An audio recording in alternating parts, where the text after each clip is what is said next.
Hello friends, మనందరికీ FIFA అంటే football festival గుర్తొస్తుంది. వరల్డ్ కప్ అంటే emotions, goose bumps, last minute goals, Messi, Ronaldo, Maradona, Pele. కానీ ఈ బ్యూటిఫుల్ గేమ్ వెనకాల ఎంత డర్టీ గేమ్ నడిచిందో చాలామందికి తెలీదు. ఫుట్బాల్ గ్రౌండ్లో ప్లేయర్స్ ట్రోఫీ కోసం ఫైట్ చేస్తూ ఉంటారు. కానీ గ్రౌండ్ బయట millions of dollars, political pressures, secret meetings, లంచాలు, పవర్ గేమ్స్ ఇలా ఎన్నో జరుగుతూ ఉంటాయి. అసలు ఒక ఫుట్బాల్ టోర్నమెంట్ కోసం కంట్రీస్ ఎందుకని వందల కోట్లని ఖర్చు చేస్తూ ఉంటాయి. ఒక వరల్డ్ కప్ హోస్ట్ అవడం కోసం లీడర్స్ అందరూ ఎందుకు లాబింగ్ చేస్తూ ఉంటారు. ఫీఫా అఫీషియల్స్ ఎందుకు సడన్గా మిలీనియర్స్ అయిపోతూ ఉంటారు. 2015లో ఎఫ్బిఐ ఎందుకని స్విట్జర్లాండ్కి వెళ్ళి ఫీఫా అఫీషియల్స్ని అరెస్ట్ చేసింది. అసలు ఫుట్బాల్ని కంట్రోల్ చేస్తున్న ఆర్గనైజేషన్ వెనకాల ఏం జరుగుతుంది, ఇవన్నీ కూడా ఈరోజు వీడియోలో మనం పూర్తిగా తెలుసుకుందాం.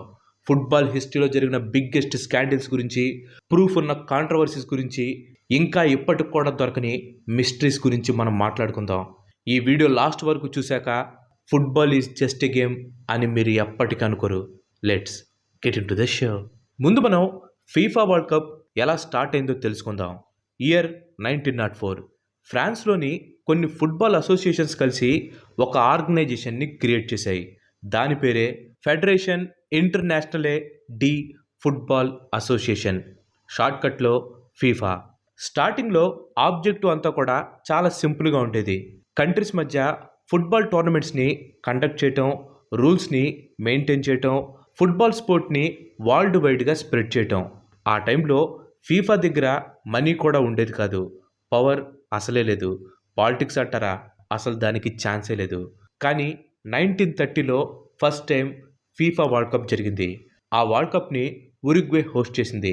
ఎప్పుడైతే ఈ ఫీఫా వరల్డ్ కప్ స్టార్ట్ అయిందో అప్పటి నుంచి ఫుట్బాల్ పాపులారిటీ అనేది జెట్ స్పీడ్లో ముందుకు వెళ్ళిపోయింది. అండ్ అదే టైంలో టెలివిజన్స్ వచ్చాయి. అండ్ ప్రతి ఇంట్లో వాళ్ళ ప్రోడక్ట్స్ చూపించడానికి ఒక మంచి ప్లాట్ఫామ్ కంపెనీస్కి దొరికాయి. ఇదే టైంలో ఫీఫా వరల్డ్ కప్ వాళ్ళకు ఒక వరంలాగా కనిపించింది. స్పాన్సర్స్ వచ్చారు, అడ్వర్టైజ్మెంట్స్ రావటం స్టార్ట్ అయ్యాయి. ఎప్పుడైతే ఇలా గేమ్ మధ్యలో అడ్వర్టైజ్మెంట్స్ అనేవి రావటం స్టార్ట్ అయ్యాయో అప్పటి నుంచి ఫుట్బాల్ స్లోగా బిజినెస్గా మారటం స్టార్ట్ అయింది. అండ్ మీకు ఒక చిన్న క్వశ్చన్, హిస్టరీలో ఆల్మోస్ట్ ప్రతి స్పోర్ట్ని డిస్ట్రాయ్ చేసిన ఒక కామన్ థింగ్ ఏంటో చెప్పండి. ఎస్, మీరు గెస్ చేసిందే, మనీ. మనీ ఎక్కువ వస్తే పవర్ వస్తుంది, పవర్ వస్తే గ్రీడీ స్టార్ట్ అవుతుంది, అంటే అత్యాస మొదలవుతుంది. అండ్ ఎగ్జాక్ట్గా ఫీఫాలో ఇదే జరిగింది. 1980స్కి వచ్చేసరికి వరల్డ్ కప్ బ్రాడ్కాస్టింగ్ రైట్స్ కోసం సపరేట్ జానర్సే స్టార్ట్ అయ్యాయి. స్పాన్సర్స్ అని, టీవీ రైట్స్ అని, మర్చెండైజ్ అని, ఇలా ప్రతి బిజినెస్ని కలిపి కొన్ని వందల కోట్లని ఫుట్బాల్ జనరేట్ చేయడం స్టార్ట్ చేసింది. అండ్ అప్పటి నుంచి ఫీఫా ప్రెసిడెంట్ సీట్ అనేది జస్ట్ ఒక స్పోర్ట్స్ పొజిషన్గా ఉండలేదు, అది ఒక పొలిటికల్ చైర్గా మారిపోయింది. ఆ చైర్ మీద కూర్చుంటే కంట్రీ లీడర్స్ కూడా వాళ్ళకి రెస్పెక్ట్ ఇస్తారు. బిలియన్స్ ఆఫ్ మనీని వాళ్ళు కంట్రోల్ చేయొచ్చు. వరల్డ్ కప్ ఎక్కడ జరగాలో వాళ్ళే డిసైడ్ చేయొచ్చు. అందుకే ఫీఫా ప్రెసిడెంట్ ఎలక్షన్స్ అంటే జస్ట్ ఒక గేమ్ కాదు, అది ఒక వార్. మొత్తానికి 1998లో సెప్ బ్లాటర్ ఫీఫాకి ప్రెసిడెంట్ అయ్యాడు. అఫీషియల్గా చూస్తే ఫుట్బాల్ని వరల్డ్ వైడ్గా ఎక్స్పాండ్ చేసిన విజనరీ ఇతను. ఆఫ్రికా, ఏషియా కాంటినెంట్స్తో పాటు స్మాల్ ఫుట్బాల్ నేషన్స్, అలాగే చాలా కంట్రీస్ ఇతని వల్ల ఫీఫా ఫండింగ్ని పొందాయి. కానీ ఇదంతా ఒక సైడ్ స్టోరీ మాత్రమే. ఇంకో సైడ్ చాలా చీకటి స్టోరీ కూడా నడిచింది.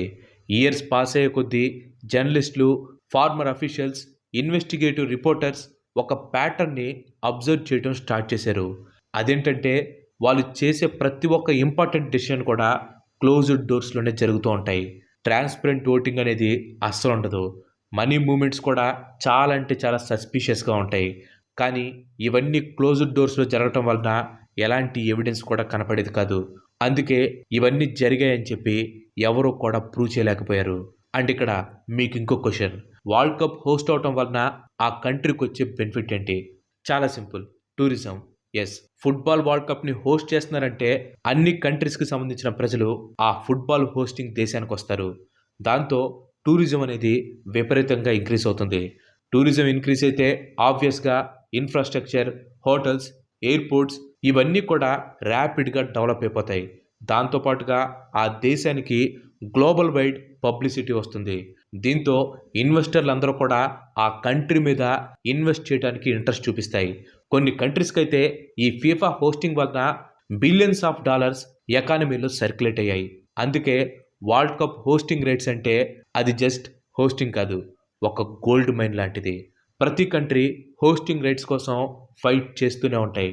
కానీ ఇక్కడే ఫీఫా వరల్డ్ కప్ హిస్టరీలో బిగ్గెస్ట్ కాంట్రవర్సీ స్టార్ట్ అయింది. అదే Russia and Qatar voting controversy. 2010లో ఫీఫా అనౌన్స్ చేసింది 2018 వరల్డ్ కప్ రష్యాలో, అలాగే 2022 వరల్డ్ కప్ ఖత్తర్లో అని చెప్పి ఒక అనౌన్స్మెంట్ అయితే ఇచ్చింది. దీంతో ఎంటైర్ ఫుట్బాల్ వరల్డ్ షాక్కి గురైంది, ఎస్పెషల్లీ ఖత్తర్. ఎందుకంటే సమ్మర్లో అక్కడ టెంపరేచర్స్ చాలా అంటే చాలా హైగా ఉంటాయి. ఆల్మోస్ట్ 45 to 50 degrees టెంపరేచర్ అక్కడ టచ్ అవుతుంది. పాపులేషన్ కూడా చాలా తక్కువగా ఉంటుంది. ఇంకా ఫుట్బాల్ హిస్టరీ అంటారా, Europe or South American countries లాగా స్ట్రాంగ్ కాదు.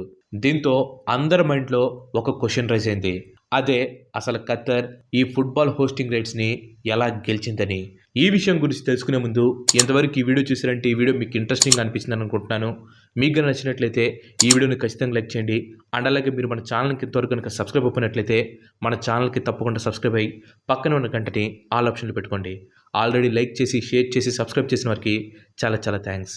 తర్వాత ఇయర్స్లో media organisations, former FIFA executives, investigative journalist ఇలా చాలామంది ఆ బిడ్డింగ్ పైన ఎలిగేషన్స్ చేయడం మొదలుపెట్టారు. కొంతమంది ఫీఫా అఫీషియల్స్ లంచాలు తీసుకున్నారని చెప్పి ఎలిగేషన్స్ కూడా వచ్చాయి. Emails, financial transactions, secret meetings ఇవన్నీ కూడా ఇన్వెస్టిగేషన్స్లో డిస్కస్ అయ్యాయి. కానీ ఇంపార్టెంట్ పాయింట్ ఏంటంటే కరప్షన్ ఎవిడెన్స్ కొంతమంది ఫీఫా అఫీషియల్స్ మీద మాత్రమే దొరికింది. కానీ వరల్డ్ కప్ హోస్టింగ్ డెసిషన్ని డైరెక్ట్గా బ్రైబ్స్ ఇచ్చారని ప్రూవ్ చేసే ఫైనల్ లీగల్ జడ్జిమెంట్ మాత్రం క్లియర్గా ఎస్టాబ్లిష్ కాలేదు. కాబట్టి ఫ్యాక్ట్ని ఫ్యాక్ట్గా, ఎలిగేషన్గా సపరేట్గా చేసి చూడాల్సి వచ్చింది. అండ్ ఇప్పుడు చెప్పబోయే ఇన్సిడెంట్ ఏదైతే ఉందో ఇది సినిమా కాదు, రియల్ ఇన్సిడెంట్. మే 27, 2015 స్విట్జర్లాండ్లోని ఒక లగ్జరియస్ హోటల్. ఎర్లీ మార్నింగ్ సడన్గా పోలీసులు ఆ హోటల్ మొత్తాన్ని చుట్టుముట్టారు. కొన్ని నిమిషాల్లో ఫీఫా టాప్ అఫీషియల్స్ని ఒకరి తర్వాత ఒకరిని అరెస్ట్ చేయడం స్టార్ట్ చేశారు. ఎంటైర్ వరల్డ్ ఈ అరెస్ట్ని లైవ్గా చూస్తూ ఉంది.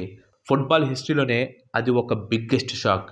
FBI ఒక సీక్రెట్ ఇన్వెస్టిగేషన్ని ప్లాన్ చేసి ఆ ఫుట్బాల్ అఫీషియల్స్ని అరెస్ట్ చేశారు. ఇంతకీ వాళ్ళ పైన పెట్టిన ఛార్జెస్ ఏంటి? మొదటిది బ్రైబరీ, అంటే లంచం తీసుకోవటం. అలాగే money laundering, wire fraud, racketeering and ఫైనల్గా millions of dollars illegal payments. Investigators చెప్పిన దాని ప్రకారం ఆల్మోస్ట్ కొన్ని దశాబ్దాల నుంచి ఈ కరప్షన్ నెట్వర్క్ అంతా నడుస్తూ ఉందంట. ఎప్పుడైతే ఈ విషయం బయటపడిందో ఒక్కసారిగా ఫుట్బాల్ ప్రపంచం షాక్కి గురైంది. ఎందుకంటే గ్రౌండ్లో గేమ్ క్లీన్గా కనిపించిన బోర్డ్ రూమ్లో మాత్రం డర్టీ పాలిటిక్స్ నడుస్తున్నాయని అప్పటి ప్రపంచానికి అర్థమైంది. అరెస్ట్ అయిన కొన్ని నెలల తర్వాత ఫీఫా పైన ప్రెషర్ అనేది బాగా పెరిగిపోయింది. ఎంటైర్ మీడియా ఒకే ఒక క్వశ్చన్ని అడగటం మొదలుపెట్టింది. అదే ప్రెసిడెంట్ గారికి ఏమీ తెలీదని. డైరెక్ట్గా క్రిమినల్ ఛార్జెస్ ప్రూవ్ కాపోయినా కానీ అతని మీద ఎలిగేషన్స్ హై రేంజ్లో వచ్చాయి. దీంతో ఫైనల్గా సెప్ బ్లాటర్ ఫీఫా ప్రెసిడెన్సీ నుంచి ఎగ్జిట్ అవ్వాల్సిన సిచ్యువేషన్ వచ్చింది. ఫుట్బాల్ హిస్టరీలోనే మోస్ట్ పవర్ఫుల్ మ్యాన్ అయిన అతను పవర్ని లూజ్ అవ్వాల్సి వచ్చింది. కానీ స్టోరీ ఇక్కడ తాగిపోలేదు. యాక్చువల్లీ ఇది స్టార్టింగ్ మాత్రమే. ఎందుకంటే కరప్షన్ కన్నా డేంజరస్ ఇన్సిడెంట్స్ ఇంకా కొన్ని ఉన్నాయి. కొన్ని మ్యాచెస్ ఇప్పటికీ ఫుట్బాల్ ఫ్యాన్స్ని డౌట్లో పెట్టాయి. కొన్ని రెఫరీ డెసిషన్స్ డెకెడ్స్ అయినా కానీ ఫ్యాన్స్ మర్చిపోలేకపోతున్నారు. ఒక వరల్డ్ కప్లో 2 కంట్రీస్ మ్యాచ్ స్టార్ట్ అవ్వకుండానే రిజల్ట్స్ని డిసైడ్ చేసుకున్నాయి. ఇంకో వరల్డ్ కప్లో హోస్ట్ కంట్రీ కోసం రెఫరీస్ హెల్ప్ చేశారని చెప్పి ఎప్పటికీ పెద్ద డిబేట్ నడుస్తుంది. ఇక ఫుట్బాల్ హిస్టరీలోనే గ్రేటెస్ట్ ప్లేయర్ అయిన మ్యారడోనా వరల్డ్ కప్ మధ్యలోనే ఎందుకు బయటకు పంపేపడ్డాడు? ఈ విషయాలన్నీ కూడా పార్ట్ 2లో కంప్లీట్ ఎవిడెన్స్తో స్టెప్ బై స్టెప్ తెలుసుకుందాం. ఆ వీడియోని మిస్ కాకూడదు అనుకుంటే మన ఛానల్కి తప్పకుండా సబ్స్క్రైబ్ అయ్యి పక్కనే ఉన్న గంట సింబల్ని ఆల్ ఆప్షన్లో పెట్టుకోండి.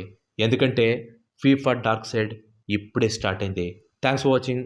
పార్ట్ 2లో మళ్ళీ కలుసుకుందాం. Till then bye bye, have a nice day.